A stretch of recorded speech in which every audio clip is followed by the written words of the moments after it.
What is going on? It's Ethan with Rewind Sports, and today I've just got huge, crazy, big news. If you can see over my shoulder right here, I'm a huge Utah Jazz fan. Both shoulders, in fact. I'm a huge Utah Jazz fan. The Utah Jazz just traded Rudy Gobert for an absolute haul to the Minnesota Timberwolves. We just fleeced the Minnesota Timberwolves, and look, I love Rudy Gobert. He's my favorite player on the team. He's my guy through and through. I think he's the best defender in the league. I think he's very underrated, but clearly not because we got an absolute haul for him here. And I have the entire trade, and I'd like to be able to remember it off the top of my head, but it's so big. It's such a haul that I'm going to have to read it off for you. Here it is. And this is from Bleacher Report, but I got several other things I want to read because I have the exact years that these picks are from too. The Timberwolves are sending Patrick Beverley, Malik Beasley, Walker Kessler, who was just drafted this year in the first round, Jared Vanderbilt, Leandro Balmaro, and multiple first-round picks, which there's 4 first-round picks. Kind of 5 if you think about it. Walker Kessler is 5 if you think about it. And then the years for the picks, I have them. 2023 first round unprotected, 2025 first round unprotected, 2027 first round unprotected, a pick swap in 2026, and then a top 5 protected 2029 first round pick. I don't assume that we're going to be holding on to the ones from 2027 and 2029, knowing the Utah Jazz, even if they're in a rebuild, which I'm assuming this means they are going into a rebuild, which I'm excited for, and I'll tell you why in a second. The Jazz are still the Jazz, and they're probably not going to want to wait until 2027 or 2029 to still be taking picks. So they'll probably try to put those in a deal. I just saw where they might try to get DeAndre Ayton. I don't know why they would do that. I like Walker Kessler. I say we let him have a chance. If we're actually wanting to rebuild, just let Walker Kessler have a chance on a rookie deal and see where that goes. And just have a young team. Malik Beasley's young. Jared Vanderbilt is young. Who else is in? There's so many freaking people in that trade. Balmaro's young. I don't really know anything about him.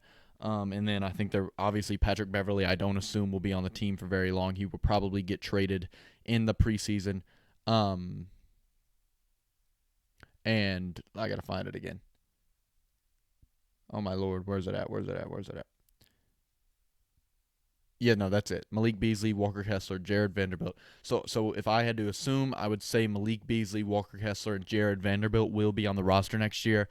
Patrick Beverley probably will not be. I don't know about Balmaro, and there probably will be more deals. I could still see Donovan Mitchell getting traded. I think he is more concrete in Utah now that Rudy is gone. I figured one of them at least would get traded. I kind of wanted both of them to get traded. Nothing against Donovan Mitchell. I just don't think he can be your number one option on a championship team. So as long as he's now, if we can manage to get guys better than Donovan Mitchell somehow, trading these young guys, whatever, we can do that. I'm fine with that. If Donovan Mitchell becomes our second or third best player, if Donovan Mitchell's your third best player, you're a championship contender team 110%. So if we could somehow manage that, then that would be the ultimate best scenario possible, but I don't see that happening.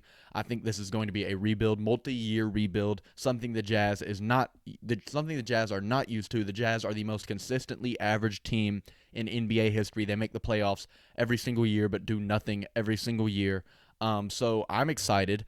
I don't care if we have to suck for a couple of years to get good. Look at OKC right now. OKC has the future ahead of them. If I was an OKC fan right now, I would be over the moon. And I'm kind of hoping a similar situation for Utah. Maybe not this long. Of course, it's been almost 10 years since the Thunder were any good. Well, I mean, that's not completely true, but you know what I mean. Since they were contenders.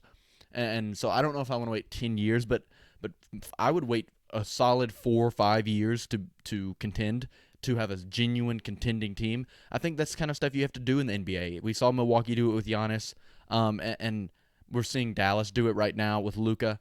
I just think we should try it.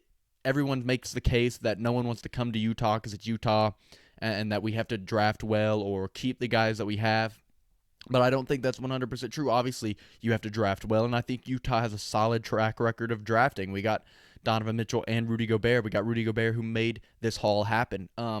Look, for me, this is a major W. I think the Wolves got fleeced. I don't exactly see what the Wolves are doing here. I get that Cat and Rudy in your front court is a pretty dominant duo. Cat offensively, Rudy defensively. If you think about it as one player, it's pretty dynamic. Rudy, the best defending center in the league. And if you want to make the argument that Cat is the best offensive center in the league, you very well could. So put them together as one guy, kind of, and it's pretty solid.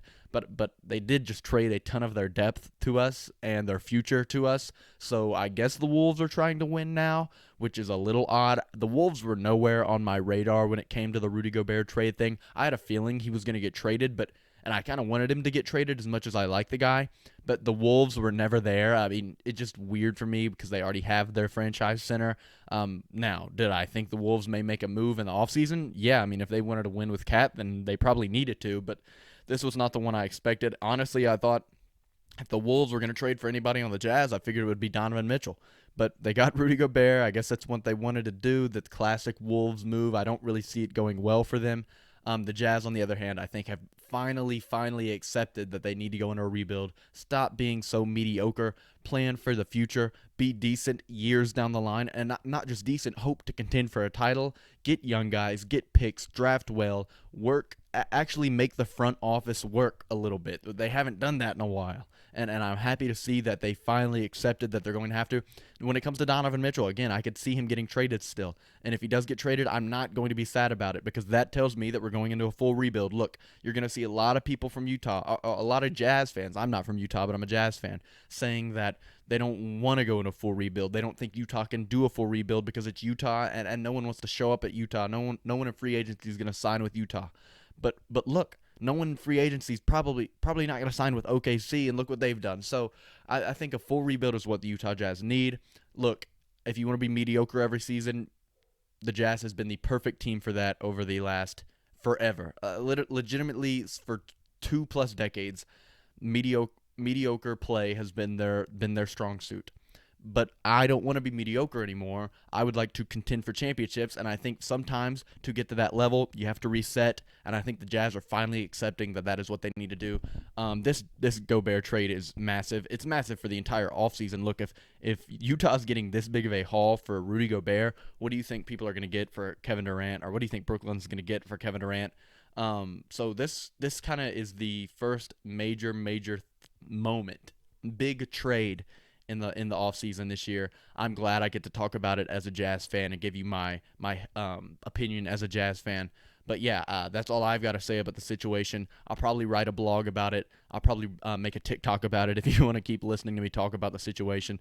But for now, just go ahead and like the video and subscribe to the channel. I'm going to be posting on here more often, especially throughout the offseason, because I'm assuming this is not going to be the only time something like this happens. And yeah, thanks for watching. I appreciate it, and I'll see you later, and go Jazz.